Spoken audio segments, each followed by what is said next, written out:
Ok, ¿se ve? Sí, adelante, Ok, cuando quieras, le doy al play.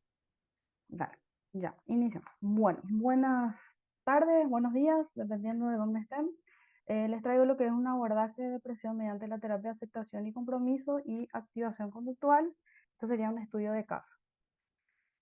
Bueno, de acuerdo a las bases teóricas, más que nada me enfocaría en este punto, ahora que es la terapia de aceptación, las terapias de tercera generación se enfocan más que nada en el contexto y el análisis biográfico. Desde la terapia de aceptación y compromiso, lo que se busca es entender cuál es la función que han adquirido ciertos eventos privados en la historia de la persona y desde la terapia de la activación conductual, a través de la aplicación de principios de aprendizaje, cómo contrarrestar los síntomas depresivos y lograr también que los pacientes o los consultantes recuperen una vida productiva y emocionalmente satisfactoria. Bueno, traigo el caso de Antonio, un nombre ficticio. Antonio tiene 21 años, un estudiante universitario. Él vive con su padre y hermanos, acude a consulta psicológica en el año 2023, con todas las características o con toda una sintomatología como de libro de lo que es un cuadro depresivo. Eh, no voy a entrar acá en detalles por una cuestión de tiempo, pero básicamente una de las cuestiones que más él mencionaba era esta dificultad de poder realizar actividades, la pérdida de interés a actividades placenteras, esa percepción del fracaso, inutilidad, obviamente una sensación de culpa y también dificultades en habilidades sociales. Todo esto hacía que él esté la mayor parte del día encerrado en su habitación. Ya venía con esto más o menos en el periodo 2019, se incrementó con el aislamiento propio de la pandemia, y ya en el periodo 2023 esto fue mucho más complicado, complejo, como él mismo lo mencionaba. Se descartan conductas de autolesión o ideación suicida. Propio de ya la evaluación y el análisis del caso, hicimos con él lo que es Matrix. El haber hecho esto a él ya le dio como una idea de dónde, qué era lo que teníamos que trabajar, cuál era el conflicto y ya le permitió a él entender eh, la problemática, por así decirlo. Entonces, lo que él mencionaba era que las experiencias internas que él se alejaba era el miedo a la evaluación, miedo a que le juzguen, a que le rechacen, pensar que soy muy serio, muy raro. Eso era él mismo se describía así. Eh, Cómo evitaba este malestar interno, estas experiencias internas, alejándose de actividades de eventos sociales, se quedaba encerrado en su habitación todo el tiempo. eh, Obviamente no realizaba las tareas de la universidad, por ende se retrasaba, no les entregaba a tiempo, otra vez le generaba sentimientos de culpa y tampoco asistía a clases. Identificamos qué era lo que realmente le importaba, que era la familia, la universidad, clase de idiomas, eh, recuperar actividades que realmente le interesaban, como el cocinar, hacer actividad física y ser más sociable. Y acá un paréntesis, propio de la alianza terapéutica, en momentos de las sesiones teníamos que hablar de idiomas, aprendí chino mandarín de paso, como para poder crear esa alianza terapéutica y generar un poco ese desarrollo de habilidades sociales. Hablábamos de lo que era el tema de idiomas, cocina, etcétera. Ahora, como digo, como para generar la alianza terapéutica y también ese desarrollo de esas habilidades sociales. Am, ¿Qué hizo o qué era lo importante para movernos hacia lo que realmente nos importaba? Era volver a asistir a clases, hablar con compañeros, realizar tareas en tiempo, asistir a clases, estar en contacto con amigos. Pero ¿qué era lo que le decía de su experiencia? Que él tenía pocos amigos, que la gente no confiaba en él. am, la familia también hacía comentarios desagradables, y la gente hace que esto tiende a evadirme. Y la mente le decía que era inútil, fracasado, no soy buen amigo, no soy buen hijo y no soy buen novio, que también estaba en pareja. Entonces, como digo, esto ya le ayudó a él a entender un poco cuál era la problemática.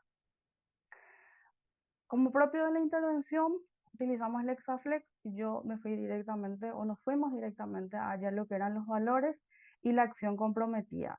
Los valores, a través de una de las metáforas que utilizamos era la metáfora del epitafio, pero también como valores y acción comprometida, me adelanto un poquito, utilizamos lo que es esta estructura, que es el formulario de metas de dirección valiosa, acciones y barreras.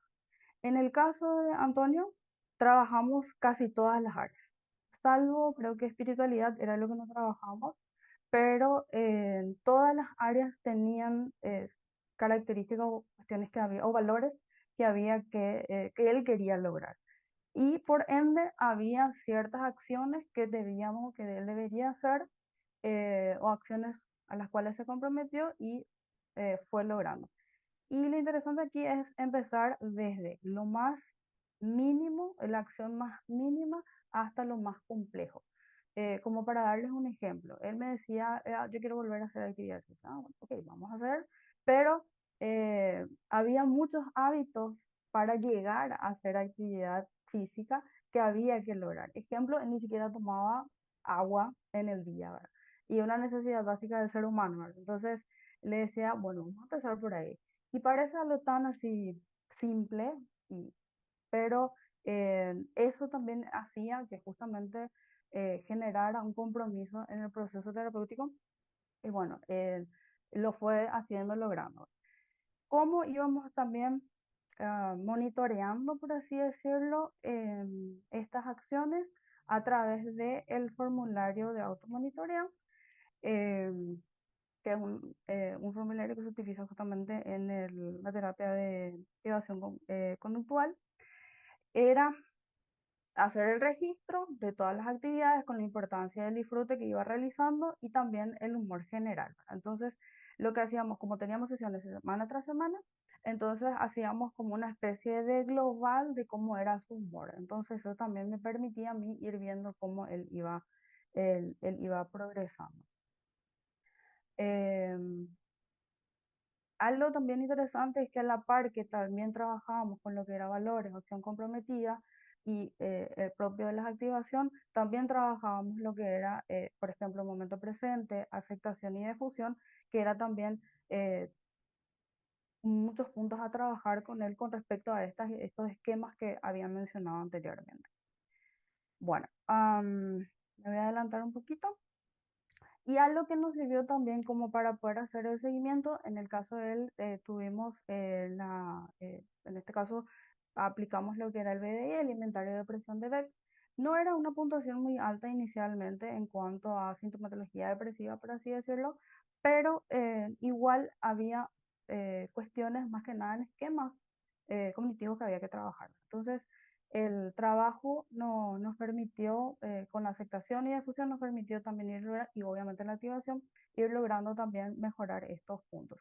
Y aquí en la sesión 9 van a ver que tiene un leve incremento en cuanto a esa sintomatología, porque como somos resultados también de nuestro contexto, justo en ese periodo también había dificultades a nivel familiar. Entonces en la siguiente sesión, también como parte del contexto, hicimos la intervención a nivel familiar, involucramos a la mamá, le involucramos a los hermanos y hicimos la intervención porque evidentemente otra de las dificultades que ya mencioné en la Matrix eran los comentarios o esa como bueno, era la comunicación tan, si queremos utilizar la palabra pasivo-agresivo que había dentro de la familia, muy normal dentro de nuestro contexto, y eso evidenciaba más o hacía que se incrementaran más estos esquemas. Entonces tuvimos que hacer como una psicoeducación también a nivel familiar y una intervención a nivel familiar. Eso también permitió que de alguna manera los resultados en cuanto al BDI también pudieran ir eh, disminuyendo. Y aquí en la otra gráfica van a ver el monitoreo del Te estado queda de un ánimo. minuto, Ingrid. Ok. En el monitoreo del estado de ánimo nos permitió con el formulario ir haciendo, como yo le digo, es como una especie de consenso que hacíamos en la semana y íbamos diciendo, bueno, del 0 al 10, o sea, del 0 al 10, ¿cuántos más o menos era tu estado de ánimo? Y se correlaciona con lo que mencionaba hace rato, que con la intervención a nivel familiar y con más acciones comprometidas de él y más acercamiento a sus valores, permitió que él también pueda ir teniendo un estado de ánimo un poco más estable. Bueno, como conclusión, podemos decir de que obviamente se obtuvo un cambio favorable a través de la aceptación, el abandono contra sus emociones, el abandono de la lucha de emociones, pensamientos y sentimientos, y que obviamente eso no era la mejor opción que él tenía para poder justamente solucionar las dificultades o las problemáticas que estaban teniendo. Al contrario, lo que hacía era incrementar más el malestar eh, y Muy el bien, hecho Ingrid. de... Hasta aquí debo Sí, sí, interrumpirte. sí, Muchísimas sí. gracias por tu presentación. Ujú, Eh, bueno, has ilustrado bastante bien sobre todo cómo se pueden integrar, ¿no? ACT y activación conductual, ¿no? Que son muy, muy, muy, muy similares, ¿no? Y absolutamente, pues claro, compatibles, ¿no? Eh, mm, Así que te lo agradezco muchísimo, sobre todo también cómo has podido ir estableciendo una serie de instrumentos, ¿no? Que se han podido manejar para este caso, que seguro que a los compañeros y compañeras que lo estén viendo ayuda, ¿no? A tener esto en cuenta. De nuevo también nos encontramos con una participación a nivel familiar, ¿no? En este caso, en el cual trabajaste con la familia, ¿no? Eh, Tengo una pregunta, me gustaría aquí preguntarte, sí. eh, pero es por mera curiosidad, ¿eh? Ujú. Porque bueno, el trabajo ha sido bueno, ha sido satisfactorio, así que maravilloso eso. ¿Por qué utilizaste el BDI en vez de algún cuestionario propio para la activación conductual o más contextual como el BATS, ¿no? ¿A qué se debió esto? Te lo pregunto por pura curiosidad, ¿eh? No otra cosa. Bueno, ahí creo que voy a hacer un poco lo que hizo el compañero hace rato de ese sincericidio, ¿verdad? Que tiene que ver con la premura, como decía él, del terapeuta, en este caso yo, ¿verdad?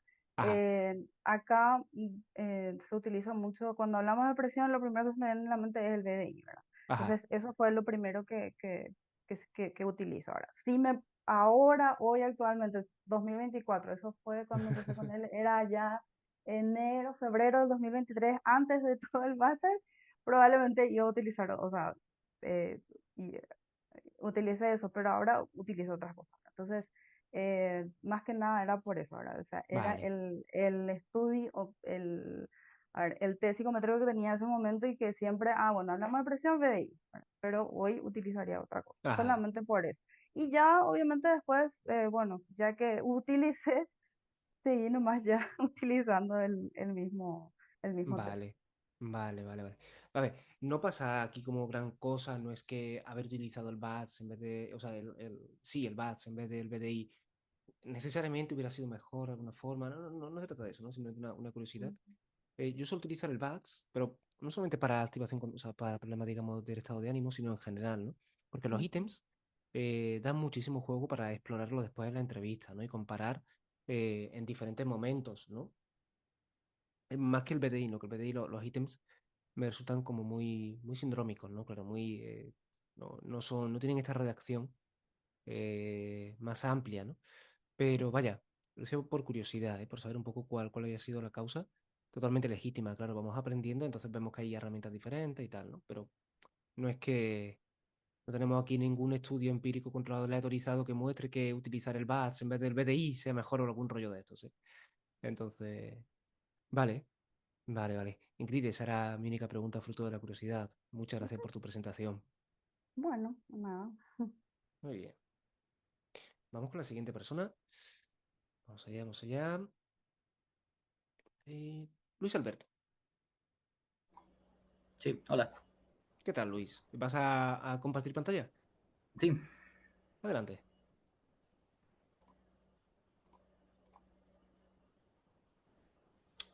ahí ya se ve. Sí, ponlo si quieres en pantalla completa y la portada. ¿Ahí Porque sí. aparece la portada o no? No, todavía no. A ver. Ahora sí, ahora sí. A ver, ponlo tú en pantalla completa ahora. Ah, ahí. Vale. Ah, creo que no se ve en pantalla completa. ¿No cambia pantalla completa ya?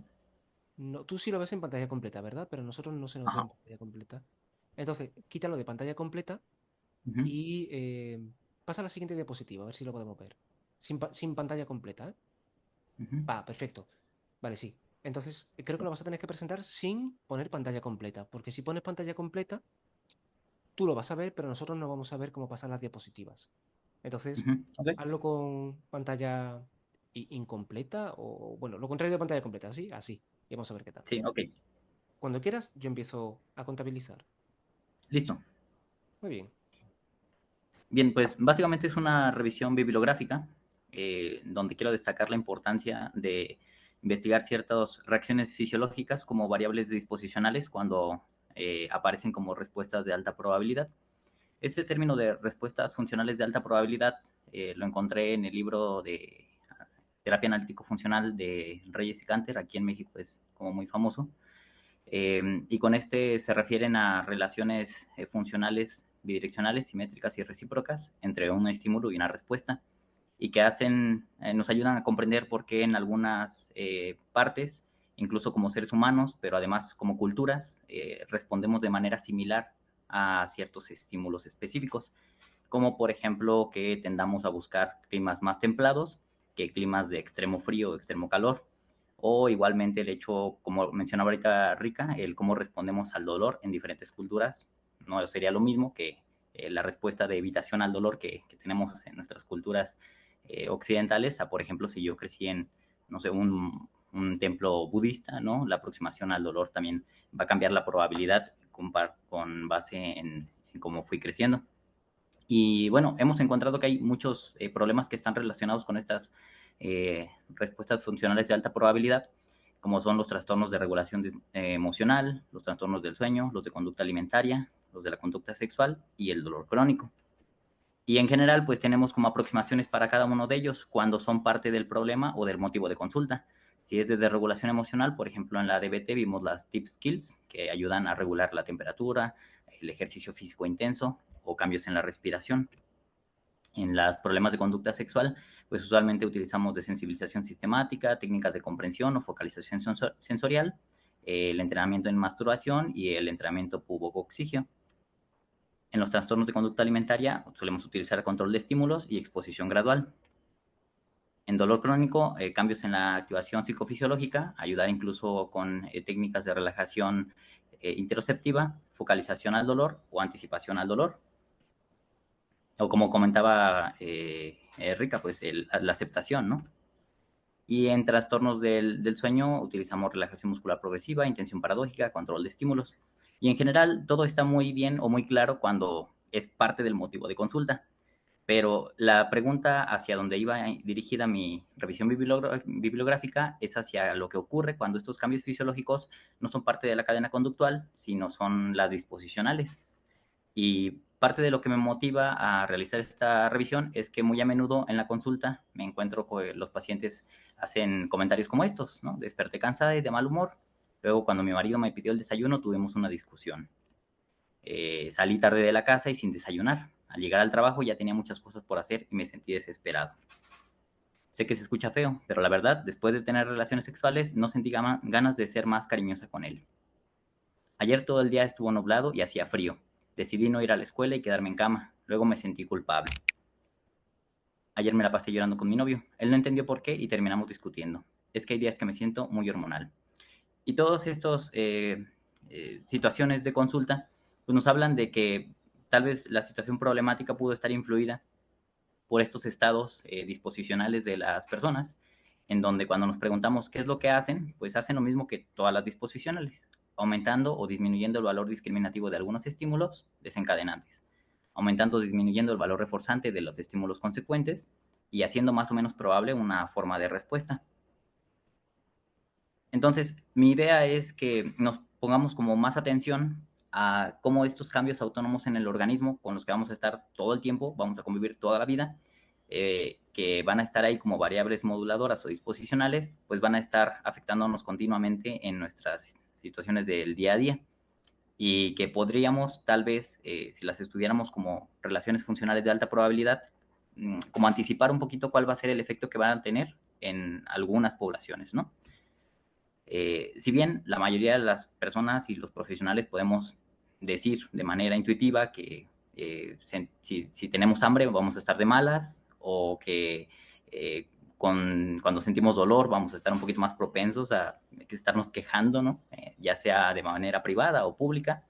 Lo cierto es que casi siempre es de manera intuitiva y a veces los profesionistas incluso lo infravaloramos o a veces no lo analizamos con el peso que podría tener si supiéramos más de cómo funcionan de manera, como qué probabilidades cambian. Y pienso que este estudio podría ayudarnos a discriminar mejor qué va a pasar si el paciente llega después de una siesta, o si llega con el estómago vacío, o si llega desvelado, o si está sintiendo algún dolor en ese momento, ¿no? Un dolor de cabeza o algo así, para prepararnos al momento de identificar y dar caza a conductas privadas que puedan estar asociadas a ese estado, a esa relación funcional de alta probabilidad. Y también ayudaría a que las personas, mediante la divulgación del conocimiento, pues ya supieran que pues, es probable que si yo tengo esta experiencia fisiológica, pues esté más propenso a esto. Y entonces me pueda preparar un poquito para que no me afecte en mi vida cotidiana. Principalmente me enfoqué en estas alteraciones fisiológicas, que son sentir dolor físico, temperaturas de calor y frío extremos, sensación de agitación o de agotamiento físico, la excitación sexual, el ciclo menstrual, el cansancio y la sensación de ensueño, despertar y desvelarse, y tener hambre. Y mi hipótesis es que dentro de estas experiencias físicas, pues podemos encontrar cambios en la sensibilidad sensorial, en la forma en la que nos focalizamos hacia los estímulos, en la evocación de conductas verbales privadas, en la elicitación de ciertas respondientes que luego pueden estar encadenadas sí a un problema, como los que mencioné al inicio, a la sensibilidad a la frustración y la activación conductual, que por ejemplo, si siento mucho frío, pues me den menos ganas de pararme, ¿no? De activarme motoramente. Y bueno, hice una pequeña como revisión de cómo se han relacionado estos estados físicos con estados emocionales, porque pues es la forma en la que sentí que podía vincularlos. Y en cuanto al dolor físico, encontré esta información de que el catastrofismo y la aceptación son los dos constructos con los que hemos asociado el dolor físico. Como comentaba Rica, pues desde el lado de la aceptación hay un poquito más de evidencia actual, en donde, sin embargo, es este estado de decir, bueno, la aceptación hacia el dolor, pero luego el dolor hacia la aceptación es lo que también habría que analizar. En cuanto a la temperatura, sí encontré un poquito más de estos efectos que van de la temperatura hacia el estado emocional, en donde algunos estudios destacan que el ciclo de ánimo positivo y negativo están influenciados por la temperatura corporal, encontrando que ambos son más bajos durante la mañana y al finalizar la noche, y con estados elevados durante el mediodía, que los días nublados y lluviosos pueden producir un estado de ánimo depresivo, mientras que un día brillante y cálido suele generar un estado de ánimo positivo. Y también existe evidencia de que la temperatura del aire también influye en el estado de ánimo, mientras que el aire frío parece elevar el estado de ánimo, el aire caliente parece deprimirlo. En cuanto a los efectos de la agitación o el agotamiento físico, pues solamente encontré estos estudios en los cuales se ve lo que ocurre cuando alguien acaba de hacer ejercicio, en donde se ha visto pues que la actividad física se relaciona con el descenso de la depresión, angustia, vigor y confusión en la prueba del perfil de los estados de ánimo. En cuanto a la excitación sexual, pues aquí no encontré gran cosa, solamente el hecho de que la práctica sexual frecuente genera placer, una sensación, digamos, de relajación, mientras que el estado de tensión sexual o de excitación suele estar relacionado con la frustración, y que en general, cuando combinamos estrés con excitación sexual, pues dice el organismo no está preparado para disfrutar sensaciones o emociones placenteras. En cuanto al ciclo menstrual, fue donde encontré información como más contradictoria. Aquí solo pongo pues la que podría influir sobre las respuestas funcionales de alta probabilidad, pero también hay muchos autores que dicen que esto es más mito que verdad, ¿no?